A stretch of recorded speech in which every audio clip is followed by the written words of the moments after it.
मित्रांनो, सध्या आपल्या गायींचा भरडा संपलेला, तर आपण आपल्याच मकाचा भरडा बनवून आणलेला आहे डेअरीतनं आमच्या.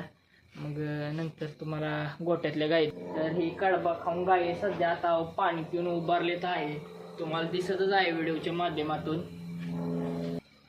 सध्या परत ही गायी आता रात्रभर रिकामेच असते ते, फक्त सकाळी येऊन आपण त्यांना गायींना बांधायचं, धारा काढायच्या, परत अजून रिकामं सोडायचं. ॲटोमॅटिक पाणी बिणी सर्व पिते.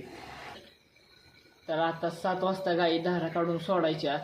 ते रात्रभर रिकामेच असते त्या, फक्त सकाळी उठून फक्त आपण यायचं. रात्र मित्रांनो, तर सकाळी येऊ. सध्या आता 1 तासभर अभ्यास करून घेणार आहे व त्याच्यानंतर आपण जेवण करणार आहे. 1 तासभर अभ्यास करून घेतलेला आहे व आमच्या मम्मीनं बाजारी आमटे व भाकरी. तुम्ही बी या जेवायला. आपण उद्याच्या व्हिडिओमध्ये भेटूया. Good night.